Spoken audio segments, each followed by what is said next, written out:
Hola, soy Laila Pilgren, la fundadora y directora de Sex Academy Barcelona.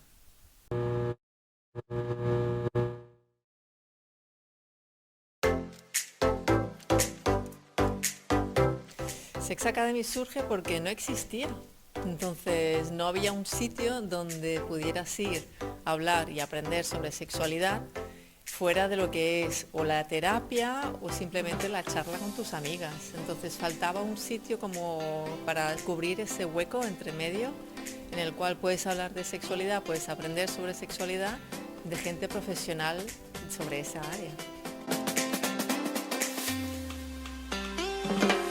El equipo está compuesto por entre 20 y 30 psicólogos que luego han hecho un máster en sexología. Tengo que decir que casi todas somos mujeres, porque en estas áreas somos las mujeres las que nos interesamos más, primero por la psicología, segundo por la sexología y luego todo lo que es la parte de educación. Entonces, somos casi todas mujeres.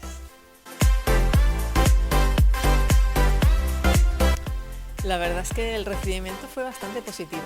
Yo pensaba que se nos echarían encima asociaciones de defensa de otras cosas, pero tuvimos mucha suerte y el año que viene, en el año 2022, haremos ya 10 años desde que se fundó Sex Academy y no hemos tenido ningún tipo de problema con ninguna entidad ni nadie. Entonces, yo creo que era algo que la gente a lo mejor no pedía, pero una vez se lo propones, una vez lo ofreces, sí que lo quieren. Entonces todo el mundo en realidad quiere hablar sobre sexualidad o quiere saber sobre sexualidad, aunque le dé vergüenza preguntar y pedirlo.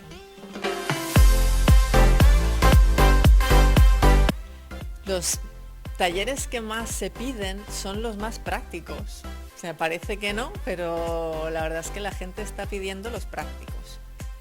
Un ejemplo sería el de masaje erótico, que es para pareja. Entonces vienes con tu pareja y aprendes pues desde a preparar el ambiente, ¿no? Poner la música, la calefacción, según la época del año, y un poco preparar todo y saber dónde empezar y hasta dónde quieres llegar, ¿no? Con ese masaje erótico. Y otro que también sale muchísimo, muchísimo, cada mes lo tenemos que repetir desde hace ya años, es el de Shibari, que para quien no lo sepa es un tipo de bondage que estaría dentro de las prácticas de lo que llamamos BDSM.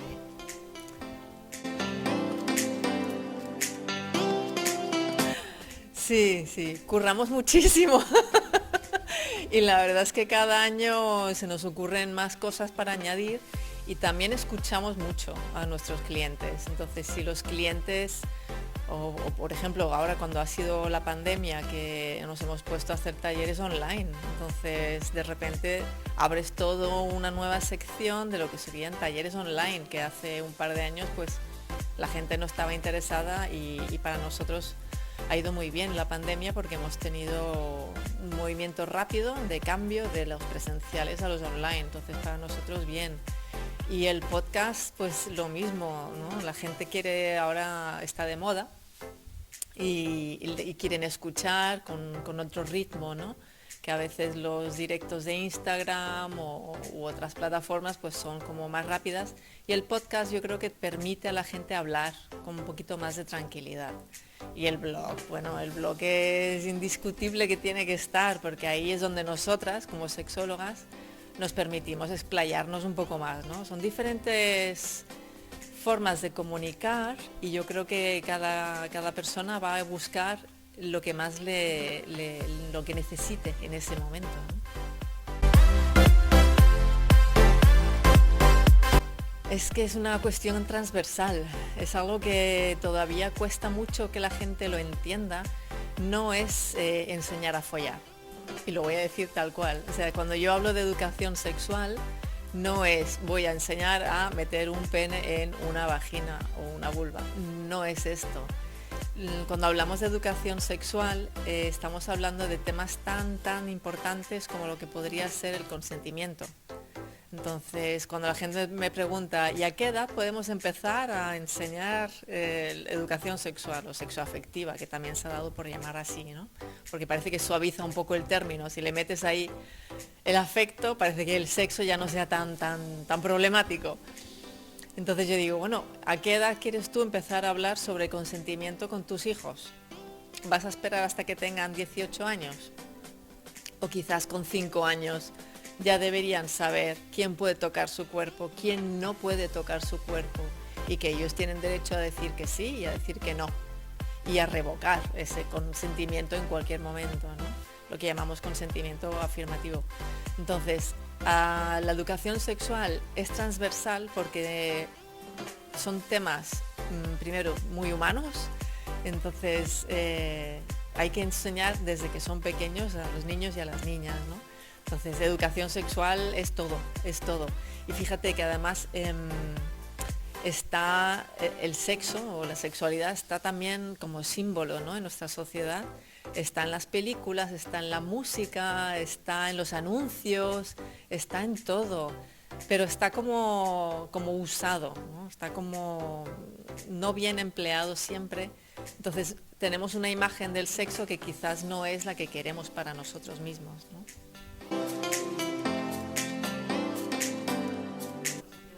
Lo ideal sería que estuviera presente en los colegios, que empezáramos en los colegios a impartir educación sexual y desde una edad muy temprana.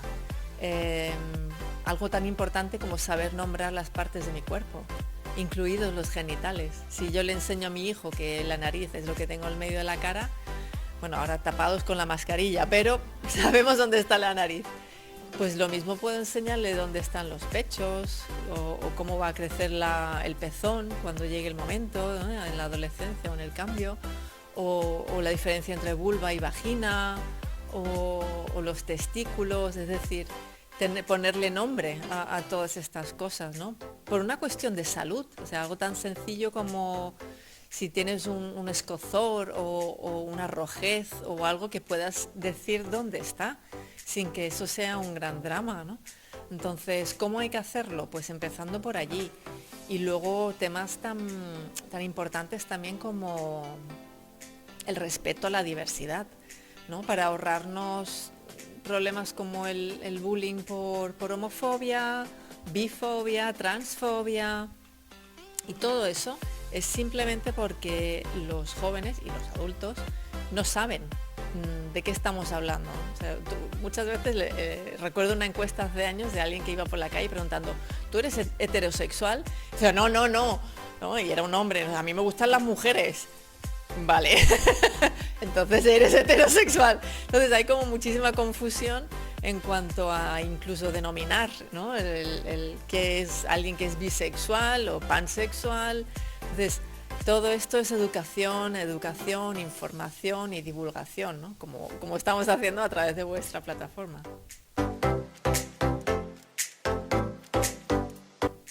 Sex Academy está en expansión, entonces cada año tenemos ideas nuevas.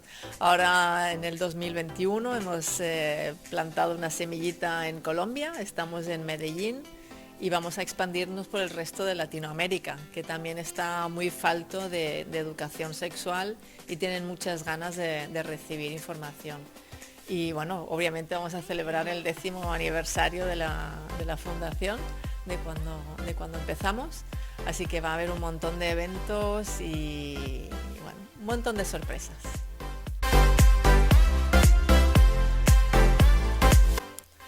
Sin duda voy a decir Sex Education, que ha sido muy positiva en cuanto a que el contenido que están dando sobre sexualidad es correcto. Entonces vemos otras películas, la infame 50 sombras de Grey, por ejemplo, que es una porquería, pero al menos sirvió para destapar ¿no? el deseo hacia el BDSM, aunque no está bien representado, pero bueno, sirvió para que la gente descubriera, ¿no? y empezara a investigar, y eso está bien, pero el contenido era pura bazofia.